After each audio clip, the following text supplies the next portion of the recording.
Bala, it's really good to see you, and thank you for sharing with us this morning for our London Woven Lenten conversations.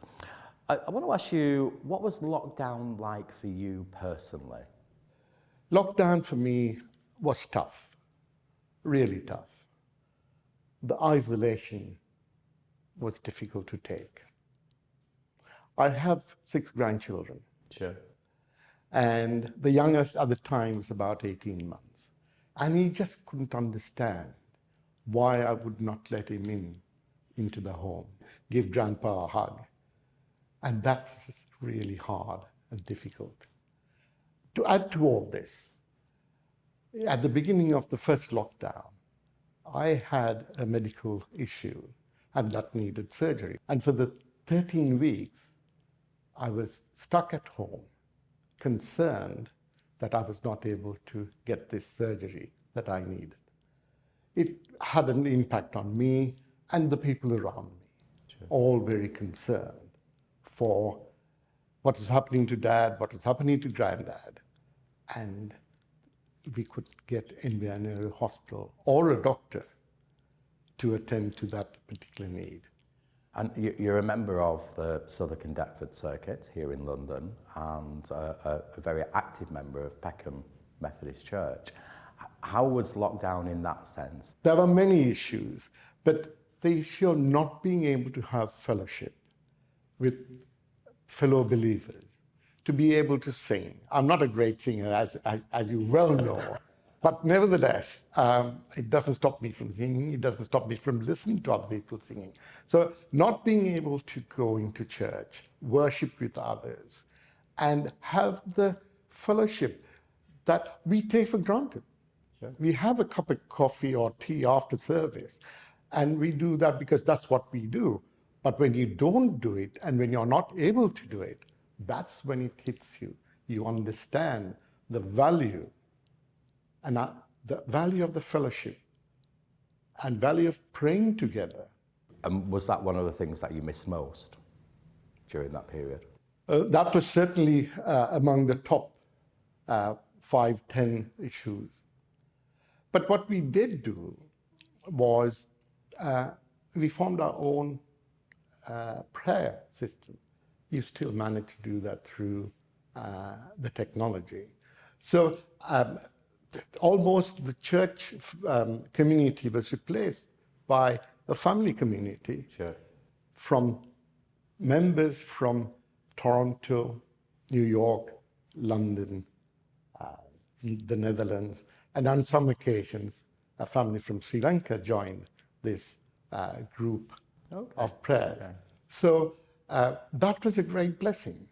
We were able to pray for each other.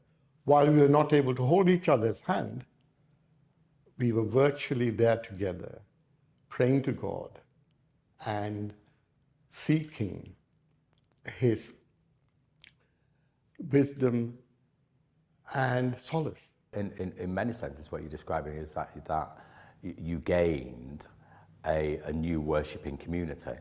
There were 5 of us who were able to ponder about what the church might look like when all this lockdown and restrictions are lifted. Can we go back to be the same church again? And some of us believed that was not just possible. And eventually, that conversation led us to write a letter, which we call the open letter. Some 700 people signed that letter. And that letter, if you like, was a challenge to all of us to see what type of church would we need to have? What type of church do we want? And our conclusion was that it has to be a church that is justice-seeking. There were too many issues that COVID unearthed, Right. that we already knew. The fault lines of systemic discrimination, not just in the UK, but across the world. The open letter went to most people that we knew, Sure. and we sent it to the Methodists because we felt at the time Methodists had a role to play. And the people, the 700 or so people who signed it, were also Methodists, and they were drawn from all parts of Methodism, from former presidents to former district chairs to ordinary people like me. Were there times where, during the particular lockdowns, where you felt that God was absent, but looking back through that absence, could you, I suppose what you could say, could you see those footsteps in the sand? You probably know I'm a trustee of Christian Aid. I'm also a trustee of Methodist Homes. What we saw and what I thought God was abandoning us was what happened for example, in India. Sure. Millions and millions of people who were migrant workers, internal migrant workers, suddenly found themselves with no job, no place to stay, no food, totally destitute. I thought, God, where are you? What's happening? And then, of course, God doesn't abandon you totally, Sure. ever. Sure. And I'm really proud to be part of, and humbled to be part of the Christian Aid family. And they rose to the challenge, found ways of connecting these destitute people back to their homes, found ways of supporting them with shelter, found ways of supporting them with food, found ways of bringing the families together.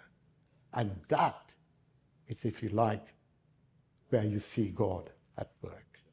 Did you find some solace and God within the Psalms and in those despair moments? In the middle of all this, it took me to Psalm 130, where it said, the psalmist says, from the depths of my despair, I call to you, Lord.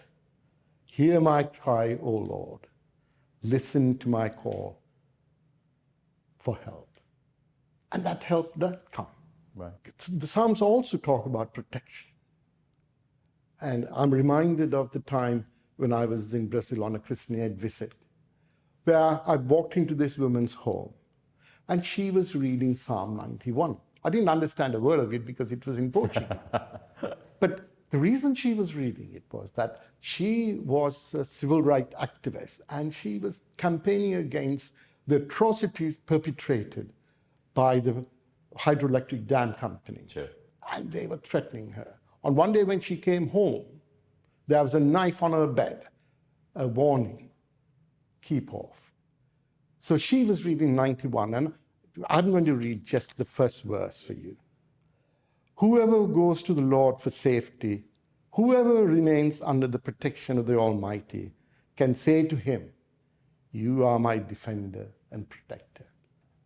A really helpful psalm that my mother taught me, and that was Psalm 103. Praise the Lord, my soul. All my being, praise his holy name. So going back to Psalm 91 and the story of this activist in Brazil, and Psalm 91 in many ways is that despair, but recognizing God is there also as you read through that psalm.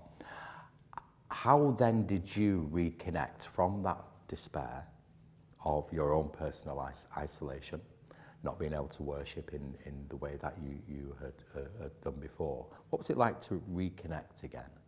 The reconnection then makes it all possible to return to normality of whatever that means. So you pick up where you left off, and you understand the other people's stories, how they went through the lockdown. And then you support each other, telling our stories, my stories to them, and their stories to me. And that was the connection that we made. And we were able to rejoice that the faithfulness of God. Because in the midst of all this apparent hopelessness, there was God making himself known to us. And that was a great connection for me. As people of faith, we are a Good Friday people as well as an Easter people. Where do you see the cross in this? I suppose I would look at all the things that went wrong. I mentioned Methodist Home. There was real suffering. People were dying but not able to reach out and hug their loved ones.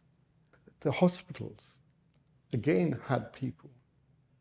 But then, if you looked at that as a cross and that as a setback, and you see what God did through the people around the care workers, Sure. they became the family and friends of these older people who were dying. And that is where the hope is, Sure. where God uses ordinary people to do extraordinary things. And holding a hand of a dying person and connecting, come back to connecting them with their loved ones through technology, Sure. right, is the extraordinary thing that ordinary people do, because God enables them to do that. So within the particularly in Methodist homes and in the work that you do at Christian Aid, and within your own community in the middle of Peckham, you saw that pain and that anguish, which gives an image of the cross. But the story doesn't finish there, does it, on the cross? There's that resurrection hope. So where do you see the resurrection around you, and where did you maybe see glimpses of God's glory? You see, the resurrection, you quite rightly say, it gives us new hope. It gives us new life. And see what has happened since the lockdown and since we've come out of that. And if we stay with Methodist homes, we are now we are fully open, we are able to continue to provide with all sorts of difficulties. I don't want to in any way diminish the problems that and the issues that surround organizations like Methodist homes. But the resurrection part of that is we are back and we are functioning and we are open and we are able to welcome people who need us. What's the resurrection hope for you as Bala? Yes, I think all this points me to Matthew 25, where it says, "Truly I tell you, just as you did it unto one of the least of these, who are members of my family, you did it unto me." It means that God is calling us. God is calling us to be a church that is a justice-seeking church. And when we say that, how do we achieve that? And that, I think, needs a conversation among ourselves on how do we fulfill our calling, a calling that wants us to become a justice-seeking church.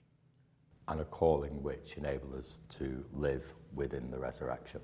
Absolutely. And that's what it is about. Sure. New hope and a new life. Bala, it's been a delight. Thank you for sharing with us in this conversation. It's been my pleasure, Nigel, as ever.